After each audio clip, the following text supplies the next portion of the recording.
देवाच्या प्रिय लोकांनो, ज्या देवाचे तुम्ही आणि मी सेवा करतो हा अभिवचनाचा देव आहे. अभिवचन म्हणजे काय? वचन देतो, पक्क वचन देतो. आणि आपला परमेश्वर त्याचं वचन नेहमी पूर्ण करणारा देव आहे. ज्यावेळेस तो बोलतो त्यावेळेस तो आपल्या वचनाप्रमाणे प्रत्येक गोष्ट घडून आणतो. परमेश्वर कधीच असत्य बोलत नाही. आकाशातले तारे आकाशात स्थिर आहेत कारण त्याच्या शब्दाने सगळं घडलेलं आहे. त्याच्या शब्दाला एवढी किंमत आहे की त्याच्या शब्दाप्रमाणेच प्रत्येक गोष्ट घडत असते. ज्या प्रभूने अभिवचन दिलेलं आहे आणि तो प्रभू येशू ख्रिस्त तुम्हाला आणि मला अभिवचन देत आहे. आणि प्रकटीकरण 22व्या अध्यायाच्या 7व्या वचनामध्ये या शेवटल्या काळाविषयी अत्यंत महत्त्वाचं अभिवचन प्रभू येशू ख्रिस्ताने मंडळीला अर्थात तुम्हाला आणि मला दिलेलं आहे. प्रभूचं वचन प्रकटीकरण 22:7 मध्ये सांगतं, पहा मी लवकर येतो, ह्या पुस्तकातील संदेश वचने पाळणारा तो धन्य. आमेन.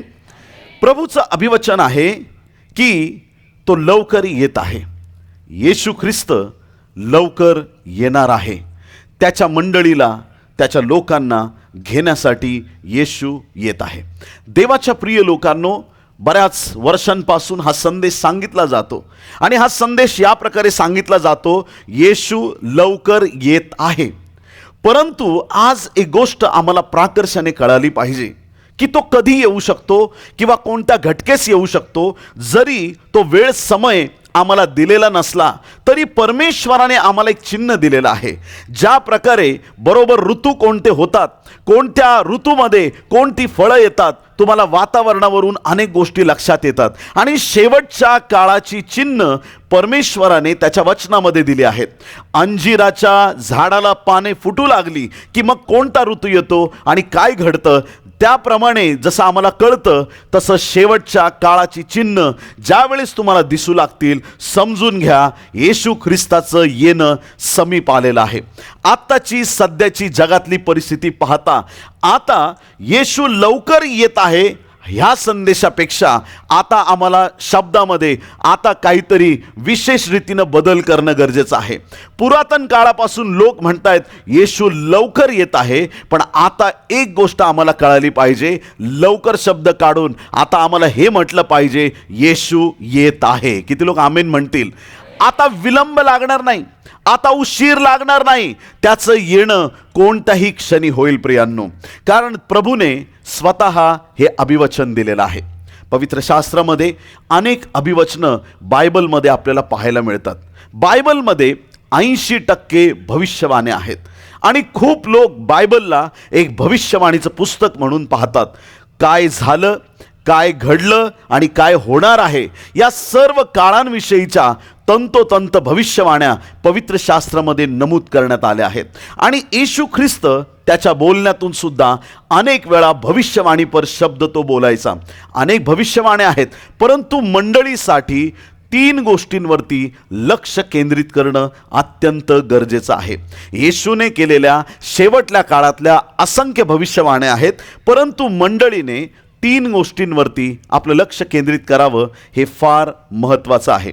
त्यातील पहिली महत्त्वाची गोष्ट म्हणजे प्रेषितांची कृत्ये 1 अध्याय आणि 8व्या वचनामध्ये ती प्रभूने एक भविष्यवाणी दिलेली होती. आणि ती भविष्यवाणी अशी आहे, प्रेषित 1 अध्याय आणि 8वं वचन, परंतु पवित्र आत्मा तुमच्यावर येईल. कोणी आमेन म्हणणार आहे का? काय येणार तुमच्याकडं? पवित्र आत्मा.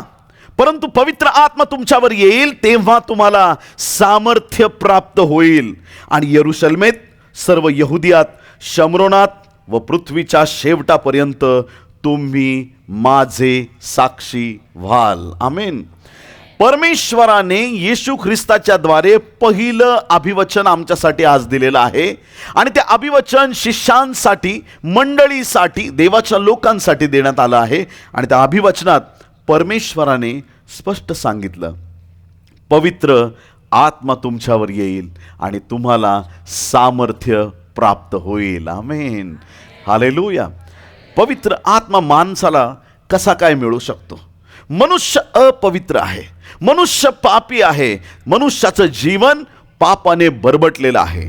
जर कोणी म्हणतो मी पाप केलं नाही, कोणीही मनुष्य असेल, जर तो म्हणतो की मी पाप केलं नाही, तर बायबल सांगतं त्या व्यक्तीला एकच शब्द वापरण्यात आलेला आहे आणि तो शब्द म्हणजे लबाड. तो खोटं बोलतो. प्रत्येक मनुष्याने पाप केलं आणि देवाच्या गौरवाला अंतरले आहेत. जुन्या करारामध्ये देवाचा आत्मा जलाशयावरती आला आणि देवाचा आत्मा तिथं तळपत होता. तळपणे म्हणजे तडफडणे नाही, तळमळणे नाही, तळपणे म्हणजे स्वतःचं तेज प्रकट करणे. अंधकारामध्ये देवाचा आत्मा प्रकाशित झालेल्या स्थितीमध्ये आहे.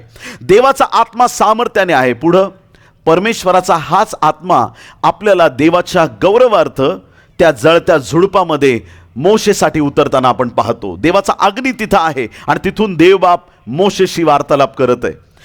अनेक देवाच्या दासांवरती देवाचा आत्मा उतरत असे. दाविदावरती देवाचा आत्मा जोराने संचार करू लागला जेव्हा त्याला पवित्र आत्म्याचा अभिषेक प्राप्त झाला. शमूएलाने त्याला अभिषेक केला आणि तिथून पुढे देवाचा आत्मा मोठ्या सामर्थ्याने त्याच्यावरती यायला लागला. अनेक देवाचे सेवक आहेत. शमशोनावरती देवाचा आत्मा यायचा आणि शमशोनाला एक दिवशी सिंहाने झडप घातली. शमशोनाने करडू फाडावा असं सिंहाला फाडून टाकलं. काम कुणाचं आहे? देवाच्या आत्म्याचं आहे. अनेक पलिष्टी शमशोनाविरुद्ध उभे राहिले. गाढवाचं नवं जाबड घेतलं. गाढवाच्या जाबडात काही खासियत नव्हती. ते काही चांगलं शस्त्र नव्हतं. गाढवाचं जाबड चांगलं शस्त्र नाहीये प्रियांनो. देवाच्या प्रिय लोकांनो, गाढवाचं जाबड चांगलं शस्त्र असतं तर युद्धावर सगळे लोक गाढवाचं जाबडच घेऊन गेले असते. बॉर्डरवरती पण युद्धात सगळ्यांनी गाढवाचं जाबडच वापरलं असतं. ते गाढवाचं जाबड त्याने 1000 लोकांना मारायला वापरलं. ते गाढवाचं जाबड चांगलं शस्त्र नव्हतं, परंतु त्या देवाच्या दासाचा देव चांगला आहे प्रियांनो. ज्याचा देव चांगला आहे तो परमेश्वर मानवाला विजयी करणारा परमेश्वर आहे. सांगण्याचं तात्पर्य हे, अनेक लोकांवरती पवित्र आत्मा यायचा आणि पवित्र आत्मा निघून जायचा. का? कारण आपला शमशोन पवित्र आत्मा आला का देवाचं काम करायचं ना, आत्मा गेला की लगेच प्रेमात पडायचा. कधी इकडं कधी तिकडं. काही लोक असतात ना तळ्यात आणि मळ्यात, कधी चर्चला आणि कधी दुसरीकडं पण, कधी सैतानी गोष्टी पण. देवाच्या प्रिय लोकांनो, या प्रकारचं जीवन जुन्या करारात पाहायला मिळतं. आणि मनुष्याला आत्मा सार्वकालिक रीतीनं परमनंट देण्यात आला नव्हता. जो देवाच्या योजनेत आहे त्याला थोड्या वेळासाठी आत्मा मिळायचा. काम झालं की लगेच आत्मा त्याच्याकडून काढून घेतला जायचा. देवाचा आत्मा सतत त्यांच्यात राहत नव्हता, परंतु मानवामध्ये देवाचा आत्मा राहावा म्हणून परमेश्वराने योजना केली. आणि कोणत्याही साबणाने माणसाला धुता येत नाही. हालेलुया. कोणत्याही गोष्टीने मनुष्याला स्वच्छ करता येत नाही. येशूने त्याचं रक्त सांडून आम्हाला पापापासून शुद्ध केलं. हे पात्र, हे शरीर त्याने शुद्ध केलं आणि या शरीरामध्ये पेंटिकॉस्टच्या दिवशी देवाचा आत्मा उतरून आला. हालेलुया. आता देवाचा आत्मा या धर्तीवरती आहे, मंडळीमध्ये आहे, तुमच्या आणि माझ्यामध्ये आहे. देवाने दिलेलं पहिलं अभिवचन, येशूच्या द्वारे दिलेलं अभिवचन, पवित्र आत्मा येईल आणि तो आत्मा 2-4 दिवसासाठी नाही, युगाच्या समाप्तीपर्यंत तुमच्या बरोबर असणार आहे. सगळे सोडतील, देवाचा आत्मा तुम्हाला कधी सोडणार नाही. तुम्ही कधी एकटे राहणार नाही. देवाचा आत्मा काय आहे? देव जो बाप, देव जो पुत्र, देव जो आत्मा, साक्षात परमेश्वराने आत्म्याच्या स्वरूपात आपल्यामध्ये वस्ती केली. आणि ही भविष्यवाणी प्रभू येशू ख्रिस्ताची पेंटिकॉस्टच्या दिवशी सत्य ठरली आणि ते कार्य पूर्ण झालं. आज तो पवित्र आत्मा इथं आहे. जर तुम्ही पवित्र आत्मा प्राप्त केलेला नाही, तुम्हाला फक्त येशूच्या रक्ताने धुतलं जायचंय, तारण प्राप्त करायचं आणि म्हणायचं की हे प्रभू, तुझा पवित्र आत्मा मला दे. येशूच्या नावात तुम्हाला तात्काळ पवित्र आत्मा मिळेल. आमेन. देवाच्या प्रिय लोकांनो, ही पहिली गोष्ट परमेश्वराने त्याच्या पुत्राच्या द्वारे आपल्याला प्रकट केलेली आहे. त्याच्यानंतर दुसरी भविष्यवाणी करण्यात आलेली आहे आणि ती भविष्यवाणी म्हणजे सुवार्तेविषयी आहे. सुवार्ता म्हणजे काय? हाफ गॉस्पल नाही, फुल गॉस्पल आहे आपल्याकडं. पूर्ण सुवार्ता आहे. आणि ती सुवार्ता काय? येशू ख्रिस्त आमच्यासाठी क्रूसावर मारला गेला. कोणी आमेन म्हणेल का? आणि तो क्रूसावर तसाच राहिला नाही. येशू क्रूसावर मरून तसाच राहिला असता आम्हाला अपेक्षा नसती. आणि आम्हाला निराशा आली असती, आमचा देव खूप चांगला होता, क्रुसावर मेला हो आमचा देव, मेलेला देव, परंतु आम्ही रडत बसलो असतो. परंतु येशूला कबरेत गाडण्यात आलं. 1 दिवस 2 दिवस गेले, परंतु तिसऱ्या दिवशी भल्या पहाटे येशू मरणातून विजयी झाला. तो पुनरुत्थित झाला. तो जिवंत देव आहे आणि आज तो पित्याच्या उजवीकडे बसलेला आहे. ही सुवार्ता आहे आणि तोच येशू आमच्यासाठी येत आहे. देवाच्या प्रिय लोकांनो, ही जी सुवार्ता आहे ही लिमिटमध्ये राहणार नाही. याचा अर्थ काय? ठराविक जागेत संकुचित राहणार नाही. मार्क 16वा अध्याय आणि 15 वचन, मार्क याचा 16वा अध्याय आणि 15 वचन, बायबल आपल्याला काय सांगतं पहा. मग त्याने त्यांना सांगितले की सर्व जगात जाऊन संपूर्ण सृष्टीला सुवार्तेची घोषणा करा. कुणी आमेन म्हणणार आहे? देवाच्या प्रिय लोकांनो, जर तुम्हाला सुवार्तेची भीती वाटते तर एकदा खरंच चेक करा, तुम्हाला पवित्र आत्मा मिळालेला आहे का? ज्यांना पवित्र आत्मा मिळाला आहे ते लोक धाडसी आणि देवाच्या सामर्थ्याने भरलेले असतात. देव त्यांचा पाठीराखा आहे, परमेश्वर त्यांच्या बरोबर आहे.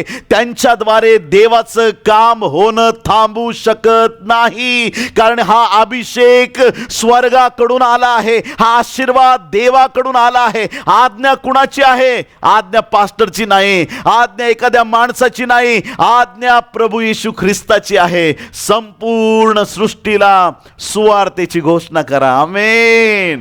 ही आग सुवार्तेची येशूने लावली आहे. ती वाढत जाणार आणि देवाचं गौरव होईल. आणि मग काय होणार?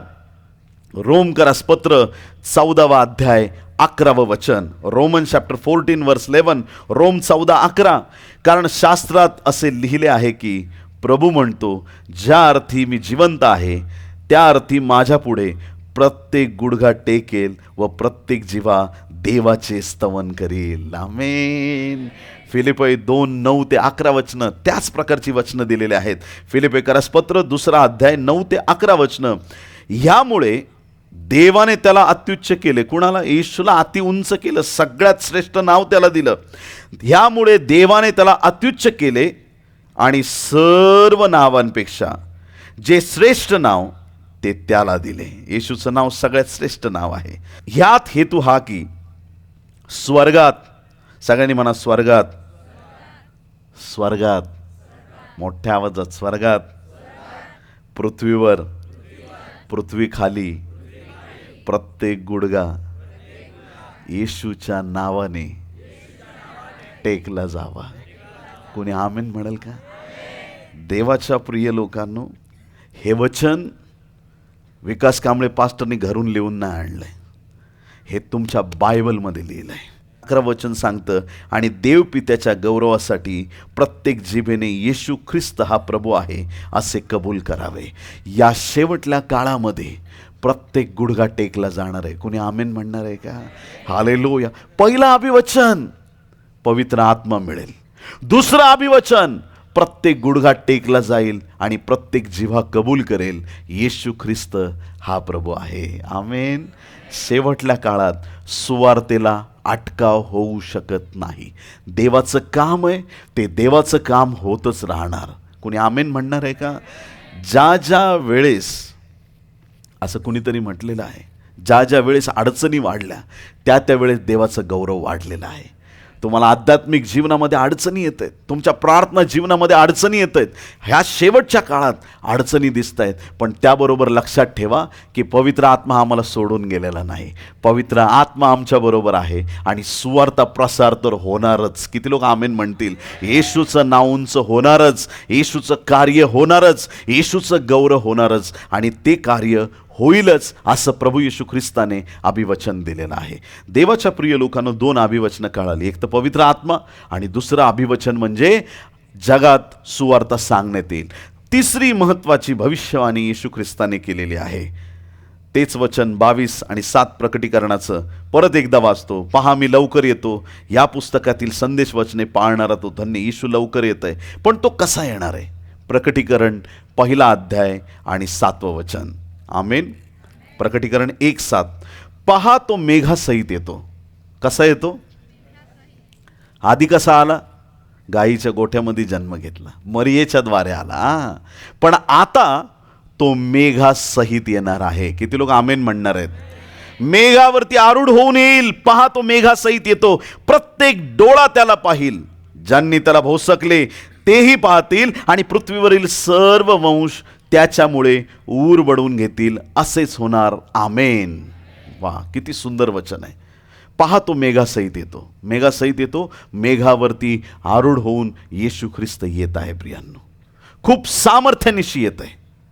आज जगात काही श्रीमंत लोक आहेत, कोणी भारी भारी गाड्या घेऊन येतात, पण मेघावरती बसून कोणी येऊ शकत नाही. हालेलुया. कोणी म्हणलं मी धग विकत घेतलाय, तो बसायला गेला तरी वरून खाली निघेल, डायरेक्ट खाली पडेल आहे ना. मेघावरती बसण्याचं सामर्थ्य कोणाकडं नाही आहे. येशू ख्रिस्त मेघावरती आरूढ होऊन येईल. आणि ज्यावेळेस तो येईल ना, तो मध्य आकाशात येईल. तो दिवस, तो क्षण असा असेल की त्या दिवशी सगळीकडे लख प्रकाश असेल. सूर्य अंधकारमय, चंद्र रक्तमय होईल आणि येशू ख्रिस्त मेघावरती आरूढ होऊन येईल. तो त्याच्या मंडळीला, अर्थात तुम्हाला आणि मला घेण्यासाठी येणार आहे. तो फार अलौकिक क्षण असणार आहे. त्याच्यासाठी तयार राहिलं पाहिजे. आमेन. एकदा ना एका शेतकऱ्याला इच्छा झाली की मी खूप कोंबड्या, बदक काय काय पाळतोय, पण मला जरा काहीतरी वेगळा पक्षी पाळला पाहिजे. त्याला असं वाटलं, कोंबड्या, बदकं वगैरे काय काय पाळून त्याला कंटाळा आला. तो म्हटला काहीतरी वेगळा एखादा पक्षी पाळू आपण. आणि मग तो शेतकरी, त्याने विचार केला की आपण एखाद्या पक्षाची अंडी घेऊन येऊ, शोधूया आणि ते घेऊन येऊ आणि ते आपण सांभाळू. मग शेतकरी गेला डोंगरामध्ये आणि एकदम उंच उंच पर्वतात गेला, शोधत शोधत शोधत शोधत. आणि त्याला एक ठिकाणी फार उंचावरती एक गरुडाचं घरटं सापडलं आणि त्यात त्याला एक अंडं दिसलं. त्याने ते घेतलं आणि खूप सांभाळून तो आपल्या घरी घेऊन आला. आणि ते अंडं त्याने कोंबडीच्या अंड्यांबरोबर ते ठेवून दिलं. हे अंडं थोडं मोठं, थोडं वेगळं होतं, बाकीचे वेगळे होते. आणि मग कोंबडीने ती अंडी उबवली आणि सगळी पिल्लं बाहेर आली. आणि जशी ती पिल्लं बाहेर आली, त्यांच्यामधलं एक पिल्लू थोडं वेगळं होतं, कारण की ते कोंबडीचं पिल्लू नव्हतं, ते गरुडाचं पिल्लू होतं. आता पिल्लं थोडी मोठी व्हायला लागली, हे जरा जास्तच मोठं दिसायला लागलं. आणि मग बघता बघता बघता ती बाकीची पिल्लं घाणीत टोचा मार, कुठं कुठं काय काय कर, ह्या पिल्लाला घाण वाटायची. गरुडाचं पिल्लू होतं, त्याला वाटायचं की अरे हे सगळे माझे भाऊ बहिणी सगळे बाकीचे, हे जरा वेगळंच काम करतायत काहीतरी, ह्याची मला किळस वाटते. आणि जी माझी आई आहे ती माझ्यासारखी पण दिसत नाही. हालेलुया. मी कसं काहीचं बाळ असेल, मी कसं काहीचं लेकरू असेल, माझी आई कोणीतरी वेगळी असली पाहिजे. आणि मी यांच्यातला वाटत नाही, मी थोडा वेगळा आहे. त्या गरुड पक्षाला नेहमी वाटायचं. आणि तो गरुड पक्षी त्या सगळ्या पिल्लांमध्ये थोडा वेगळाच राहायचा.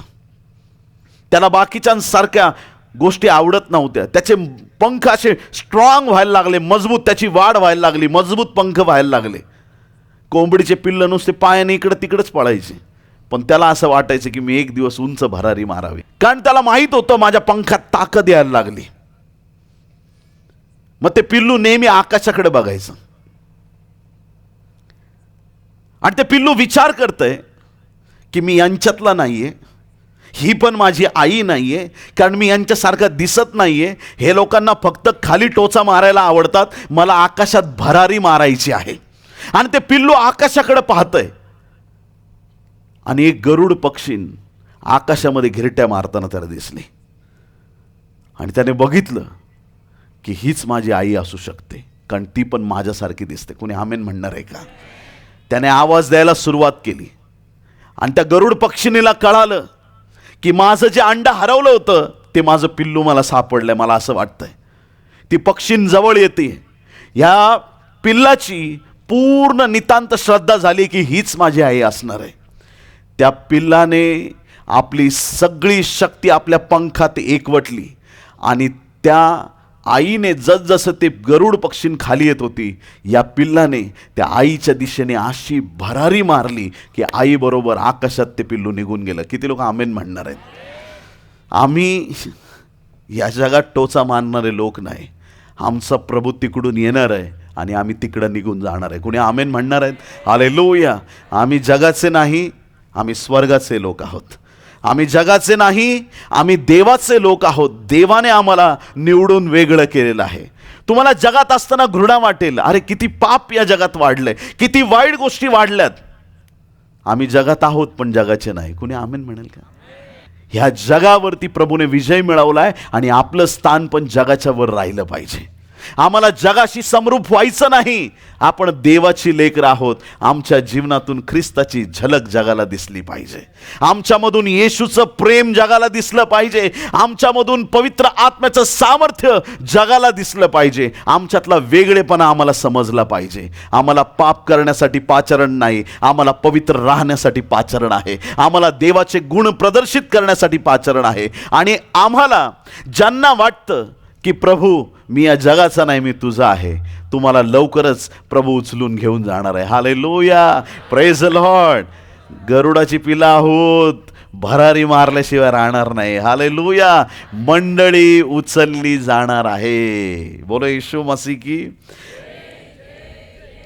प्रभू आपल्यासाठी येते प्रियांनो. काल आपण वचन ऐकलं, आशीर्वादापेक्षा आशीर्वाद देणारा आम्हाला पाहिजे. हालेलुया, आशीर्वादापेक्षा आशीर्वाद देणारा आम्हाला पाहिजे. प्रभूवरती लक्ष केंद्रित करा. आता ह्या दिवसात खूप संदेश ते काय काय काय काय सांगतात. आणि जसं ते लहान मुलांना आपण घाबरवतो ना, भूत येईल बरं का, असं ते घाबरवतो. अँटी क्राइस्ट येईल बरं का, 666 येईल बरं का. तू घाबर रे, मी नाही घाबरणार. ज्याला खरा ख्रिस्त माहिती आहे त्याला खोट्या ख्रिस्ताला घाबरायची गरज नाही. ज्याला पवित्र आत्म्याचा शिक्का मिळालेला आहे त्याला 666ची घाबरायची गरज नाही. जगात संकट वाढण्याआधी मंडळी उचलली जाणार आहे. हालेलुया, आम्ही ख्रिस्ताचे लोक ख्रिस्ताबरोबर निघून जाऊ. आमची दृष्टी येशूवरती पाहिजे. हालेलुया. आम्हाला कितीतरी वेळानं धन्यवाद करायचं राहून जातं. विसरतो आम्ही की परमेश्वराने आपल्यासाठी काय केलं.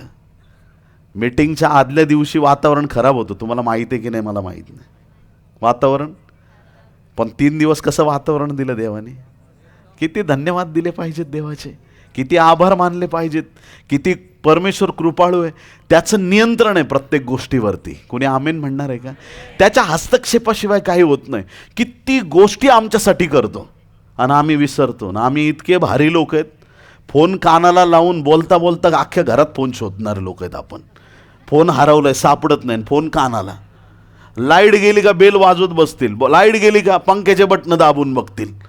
अरे लाईट गेली रे माट्या, लागणार नाही ते, संपलं. लक्षात नाही राहत आपल्या. मग स्वर्गात कशाला जायचं आहे? स्वर्गात गेलं ना एक एक गोष्ट आठवायची. प्रभू पृथ्वीवर होतो ना त्या मीटिंगमध्ये तू पाऊस नाही येऊ दिला, मी तुला धन्यवाद देतो.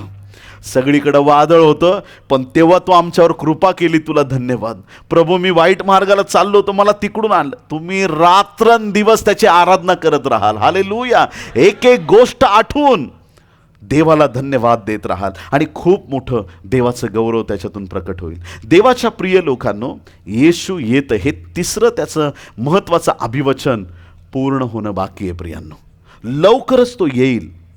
जसं जुन्या करारामध्ये एका देवाच्या दासाला निवडलं होतं, त्याला पवित्र शास्त्रात मसीहा म्हटले. मसीहा म्हणजे सोडवणारा, आणि त्याचं नाव मोशे होतं. इस्रायल लोकांना फारोच्या गुलामगिरीतून बाहेर काढण्यासाठी परमेश्वराने मोशेचा उपयोग केला. फक्त इस्रायल लोकांना गुलामगिरीतून बाहेर काढलं आणि येशू ख्रिस्ताने संपूर्ण मानव जातीला पापाच्या गुलामगिरीतून बाहेर काढलं, सैतानाच्या बंधनातून बाहेर काढलं. येशू ख्रिस्त हा सामर्थ्यवान आहे, त्याने आम्हाला सर्व बंधनातून सोडवलेला आहे. बघा दोघांच्या जीवनाकडं, आणि किती महत्त्वाची गोष्ट आपल्याला पाहायला मिळते. मोशेचा जन्म झाला, फारोने लहान लेकरांची कत्तल केली. येशूचा जन्म झाला, त्या ठिकाणी जो हेरोद राजा होता त्याने सगळ्या लहान मुलांची कत्तल केली. सारख्या प्रकारच्या गोष्टी आपल्याला पाहायला मिळतात. मोशेसाठी झुडपात अग्नी उतरला आणि येशू बद्दल काय सांगितलंय की हा तुमचा बाप्तिस्मा पवित्र आत्म्याने आणि अग्नीने करणार आहे. तीच सेवा, त्याच प्रकारची पण सामर्थ्यवान आगळी वेगळी सेवा. मोशेची सेवा लिमिटेड होती, येशूची सेवा अनलिमिटेड आहे. संपूर्ण विश्वाचा तो उद्धारक, सगळ्यांना सोडवणारा तो आहे. इजिप्तमधून फक्त मिसरमधून बाहेर काढणारा मोशे होता, परंतु सगळ्या सैतानी जोखडामधून बाहेर काढणारा प्रभू येशू ख्रिस्त आहे. मोशेने तांबडा समुद्र दुभागला. आमेन. मोशेने तांबडा समुद्र दुभागला, पण येशूने स्वतःचं शरीर छिन्न विछिन्न होऊ दिलं. कुणी आमेन म्हणणार आहे का? आणि त्याने आमच्यासाठी स्वर्गाचा मार्ग मोकळा केला. देवाच्या प्रिय लोकांनो, हा येशू पाण्यावर चालणारा देव आहे. हा येशू पाण्याचा द्राक्षरस करणारा देव आहे. येशूने अद्भुत कार्य केलं आणि त्याचं सामर्थ्य मोठ्या रीतीनं आपल्याला पाहायला मिळतं. सिनाय पर्वतावरती मोशेने 40 दिवस उपास प्रार्थना केले आणि आपण पाहतो येशू ख्रिस्ताने अरण्यामध्ये 40 दिवस 40 रात्र उपवास केलेले आहेत आणि त्या 40 दिवसात देवाचं सामर्थ्य त्याच्यामध्ये होतं. आणि मग त्या परीक्षेमध्ये सैतानाकडून जी परीक्षा झाली त्याच्यात तो यशस्वी झाला आणि प्रभूचं फार मोठं गौरव झालं. मोशेने एक चूक केली, खडकावरती एकदा काठी मारायची, त्याने 2दा मारली, पण येशू ख्रिस्ताला सगळ्यांनी तपासून पाहिलं, त्याच्या ठाई कोणतं पाप वसत नव्हतं. हालेलुया. तो पवित्र जिवंत देवाचा कोकरा असा येशू ख्रिस्त, तो पवित्र जीवन जगणारा तुमच्या आणि माझ्यासाठी तो मध्यस्थ झाला. मोशे केवळ इस्रायल लोकांचा मध्यस्थ होता, पण येशू ख्रिस्त मानव जातीचा मध्यस्थ झाला. ज्या मानवाला देवाच्या बागेतून दूर करण्यात आलं होतं, त्या मानवाला परत एकदा पित्याबरोबर जोडण्यात आलं आणि आम्हाला देवाच्या राज्यामध्ये प्रवेश प्राप्त झाला. मोशेच्या चेहऱ्यावरती देवाच्या उपस्थितीनंतर तेज आलं होतं आणि जेव्हा येशूचं रूपांतर झालं, त्याच्या वस्त्राचा रंग बदलला आणि तो पूर्णपणे तेजोमय झाला. एक दिवस असा येईल की येशू मेघारूढ होऊन येईल आणि त्या दिवशी त्याचं तेज प्रकट होईल. प्रत्येक डोळा त्याला पाहणार आहे. किती लोक आमेन म्हणतील? आपल्याला डोळे, आपले डोळे पाहतील, जनावरांचे डोळे त्याला पाहतील. प्रत्येक डोळा पाहिल सांगितलंय. पाण्यातले मासे असे वरती येतील आणि त्याला पाहतील. कोणी आमेन म्हणाल का? प्रत्येक डोळा येशूला पाहणार आहे. जे म्हणतील आम्हाला तुमचा येशू नाही बघायचा आहे, त्यांना पण त्या दिवशी येशू बघावा लागेल.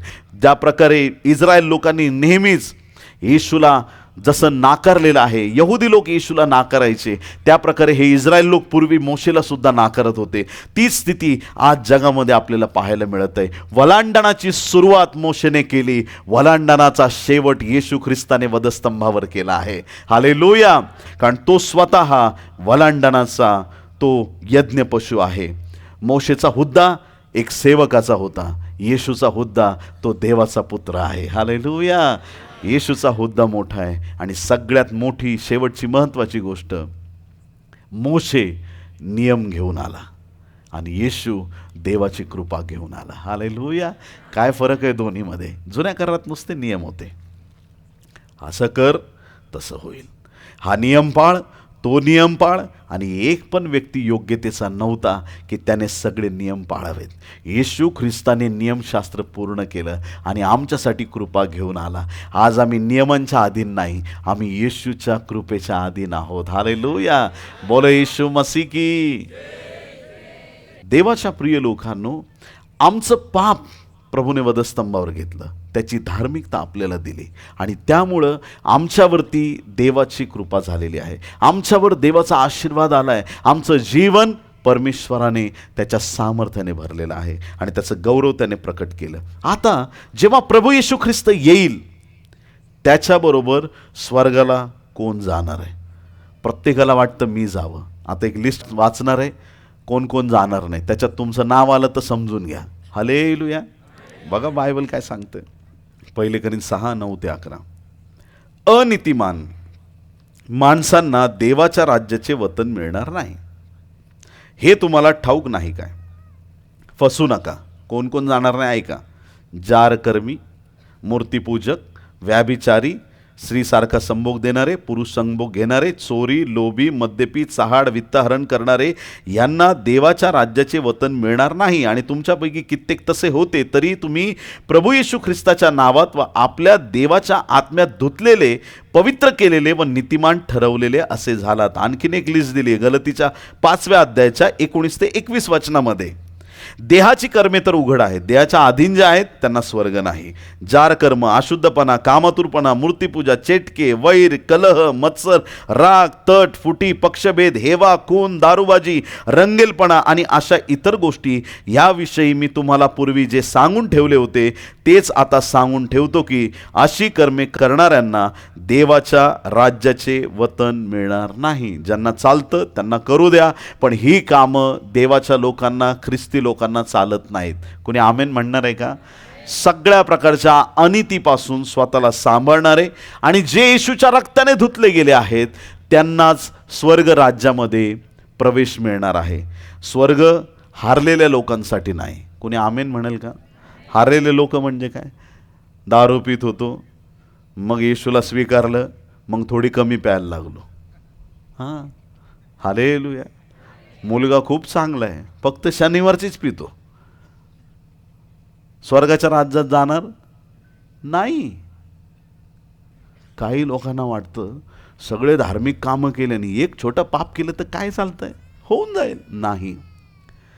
एका जरी गुप्त पातकामध्ये अडकलेले असाल, ते पाप पुरेसं आहे त्या व्यक्तीला नरकात घेऊन जाण्यासाठी. आमचा जीवनक्रम पवित्र आणि शुद्ध असला पाहिजे. आमचं जीवन देवाला आवडणारं असलं पाहिजे. आमच्या जीवनातून कुठलंही असं पातक किंवा वाईट गोष्ट घडता कामा नये की जी प्रभूला चालत नाही. आमचं जीवन देवाला आवडणारं असावं. प्रियांनो, ते लोक स्वर्गाच्या राज्यात जातील ज्यांनी स्वतःला कोकऱ्याच्या रक्ताने धुतलेलं आहे, जे पवित्र आत्मा प्राप्त केलेला आहे आणि जे विजयी झालेले आहेत. तुमचा इतिहास काही असू शकतो, काहीच प्रॉब्लेम नाही. मी पापात होतो, प्रभूने मला त्याच्या रक्ताने धुतलं, नवीन जीवन मिळालं. तुमचा इतिहास पुसला गेला येशूच्या रक्ताने. घाबरण्याची गरज नाही, तुम्हाला प्रभूने नवीन जीवन दिलं. परंतु प्रभूमध्ये येऊन पण काही लोक सुधरत नाहीत. हालेलुया. काही लोकांचं गैरसमज आहे, बाप्तिस्मा केलं की पाप धुतलं जातं. ऐकताय का तुम्ही? बाप्तिस्मा केल्यावर काय पाप धुतले जात नाही. पाप धुण्यासाठी येशूचं रक्त पाहिजे. हालेलुया. पाण्यात गेला आणि बाहेर आला. आधी कोरडा पापी होता, आता ओला पापी झालाय, भिजलेला पापी आहे ना. आधी कोरडा, आता ओला. पापी तो पापीच राहिला. काय परिवर्तन नाही जीवनाचं. मन बदललं पाहिजे. खरी सुरुवात तिथून आहे. आणि म्हणून आधी सगळ्यात पहिली महत्त्वाची गोष्ट, पापाचा त्याग केला पाहिजे. ते लोक स्वर्ग राज्यामध्ये जातील. ते लोक प्रभूबरोबर उचलले जाणार आहेत आणि त्या लोकांना स्वर्ग राज्यामध्ये देवाच्या सामर्थ्याचे अनुभव येतील. प्रकटीकरण 22 अध्याय 14 ते 16 वचनामध्ये तिसरी लिस्ट दिलेली आहे. वाचतो, ऐका. कोण लोक जाणार नाही? आपल्याला जीवनाच्या झाडावर अधिकार मिळावा व वेशीतून नगरीत आपले जाणे व्हावे म्हणून जे आपले जगे धुतात ते धन्य. कुत्रे, चेटकी, जारकर्मी, म्हणजे कोण कोण जाणार नाही? कुत्रे का म्हटलंय?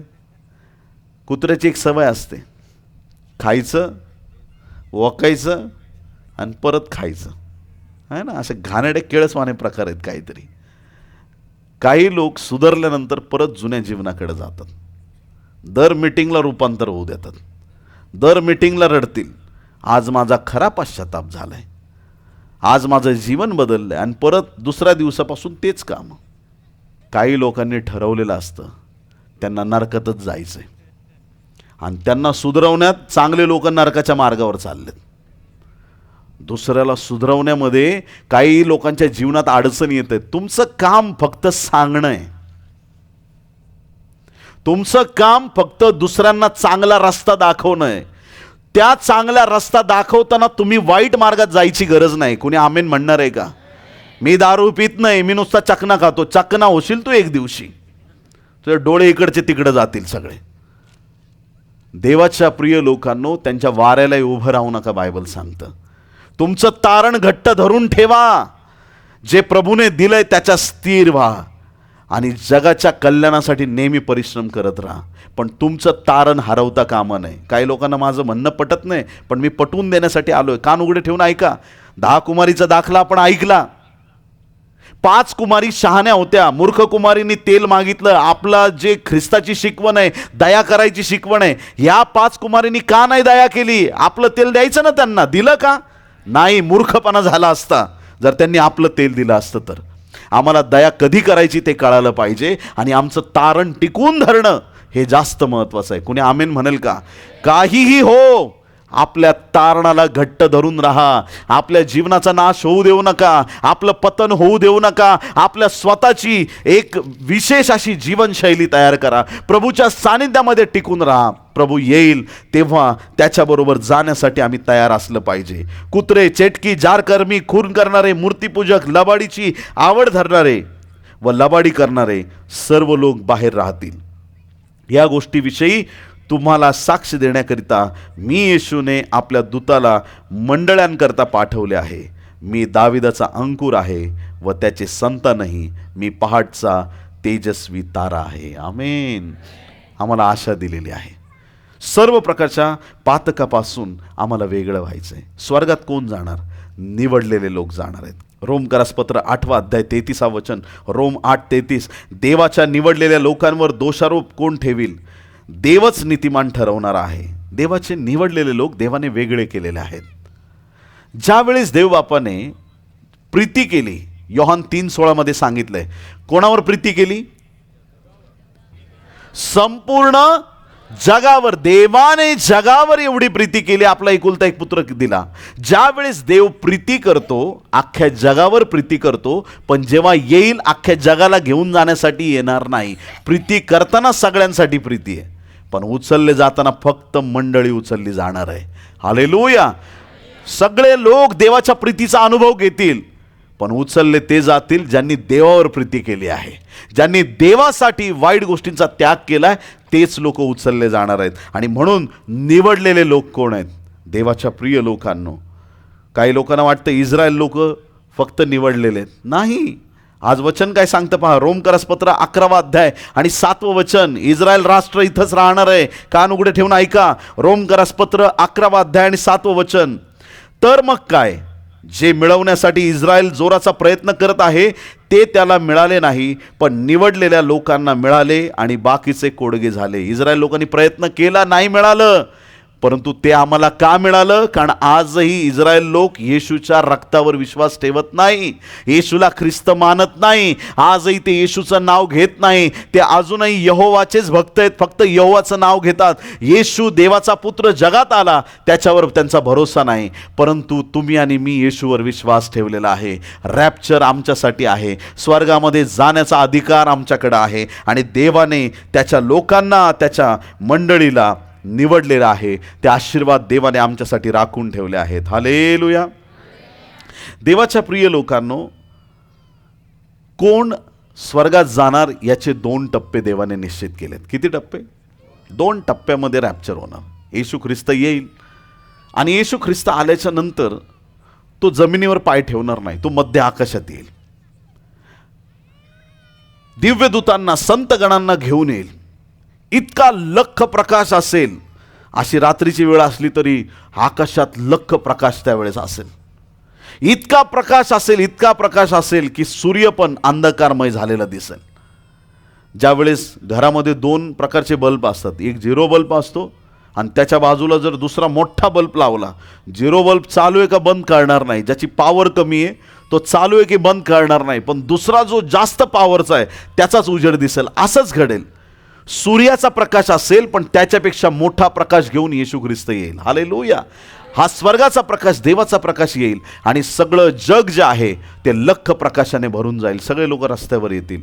आणि मग देवाच्या प्रिय लोकांनो, सगळ्यात आधी कोणाला घेतलं जाईल? वचनातून ऐका. 1 थेसलनी 4 अध्याय 16 वचन. कारण आज्ञाध्वनी, आद्य दिव्यदूताची वाणी व देवाच्या तुतारीचा नाद होत असता प्रभू स्वतः स्वर्गातून उतरेल आणि ख्रिस्तामध्ये जे मेलेले आहेत ते पहिल्याने उठतील. आमेन. काय देवाचं अभिवचन आहे.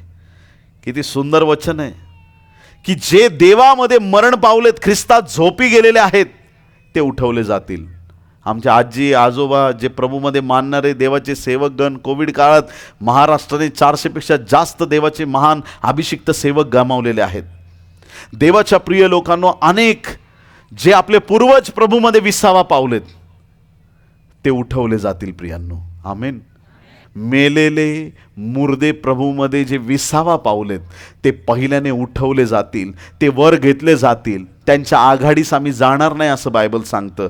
आणि त्याच्यानंतर देवाच्या प्रिय लोकांनो देवदूत उतरतील. किती लोक आमेन म्हणणार आहेत? हालेलुया. आणि मग ज्यावेळेस देवदूत उतरतील त्यावेळेस तुम्ही आणि मी क्षणात आणि निमिषात बदलून जाऊ. 1 कोरिंथ 15 अध्याय 51 आणि 52 वचन. 1 कोरिंथ 15, 51 आणि 52. पहा, मी तुम्हाला एक रहस्य सांगतो.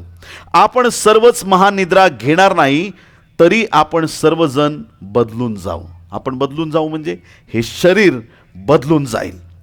क्षणात, निमिषात, शेवटला करणा वाजेल तेव्हा. कारण करणा वाजेल, मेलेले ते अविनाशे असे उठवले जातील आणि आपण बदलून जाऊ. कोणी आमेन म्हणणार आहे? आम्ही बदलून जाऊ म्हणजे आमचं हे शरीर बदललं जाईल. येशू ख्रिस्ताला पुनरुत्थानानंतर कसं शरीर मिळालं तसं शरीर आम्हाला प्राप्त होईल. आम्ही बदलून जाऊ आणि मग देवदूत आम्हाला उचलून येशूकडे घेऊन जातील मध्य आकाशामध्ये. किती लोक आमेन म्हणणार आहेत? हालेलुया. मग तिथं गेल्याबरोबर काय घडेल? पहिलं, जे प्रभूमध्ये विसावा पावलेत त्यांची नामची भेट होणार.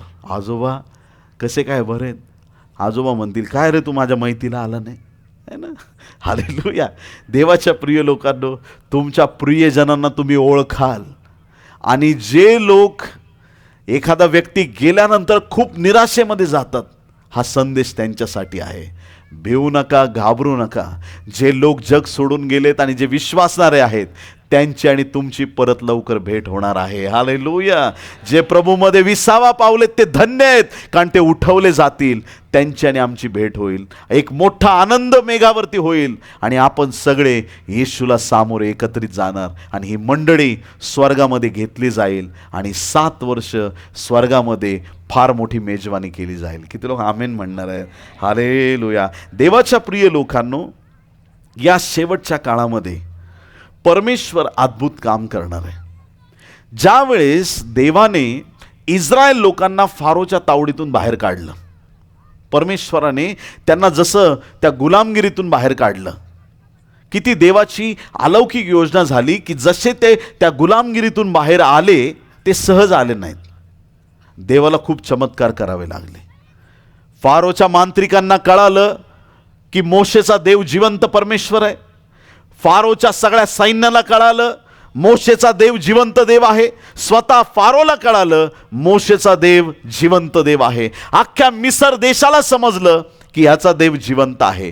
आमचं रॅप्चर होण्याआधी अख्ख्या जगाला कळेल यांचा देव जिवंत देव आहे. हालेलुया.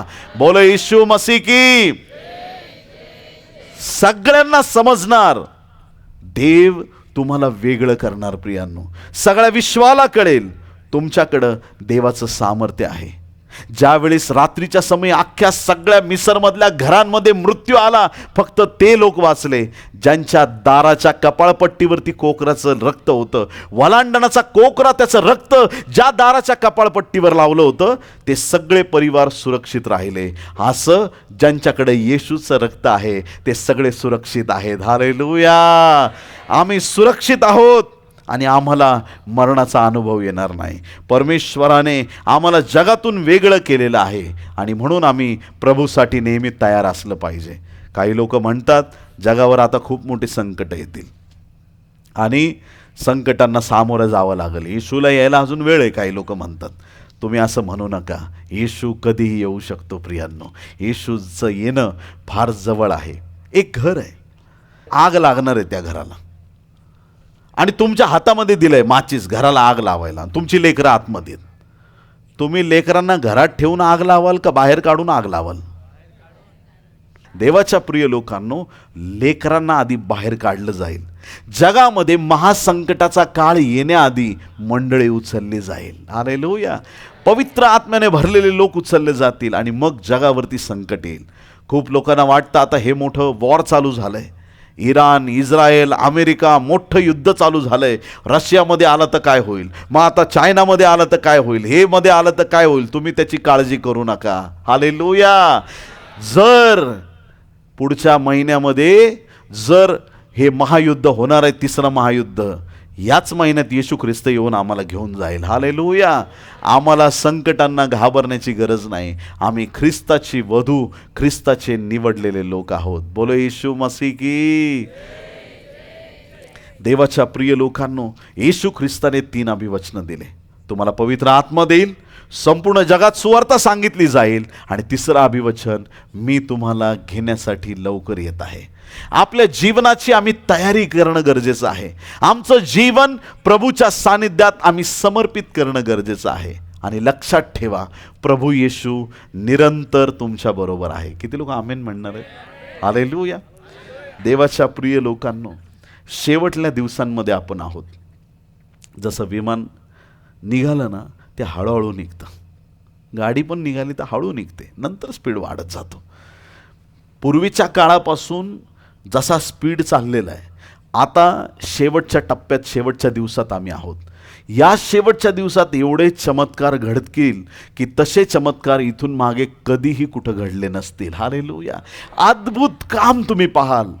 कधी कधी माणसाला संभ्रम होतो की हे काम माझ्या प्रयत्नाने झालंय की हे काम देवाने केलंय.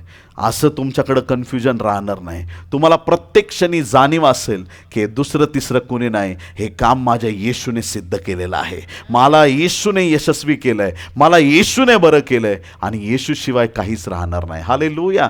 या शेवटच्या दिवसात जसं आम्हाला पवित्र आत्मा मिळाला आहे, जशी सुवार्ता प्रसार होत आहे, आम्हाला त्याचप्रमाणे येशू ख्रिस्ताच्या येण्याकडं आमचं रोज लक्ष पाहिजे. रोज प्रार्थनेमध्ये प्रबळ होत जा. प्रभू येशू ख्रिस्त तुम्हाला आणि मला घेण्यासाठी येत आहे. हालेलुया. त्याचं येणं समीप आहे. तयार व्हा, सज्ज व्हा, प्रभूच्या आत्म्याने भरले जा. आमेन.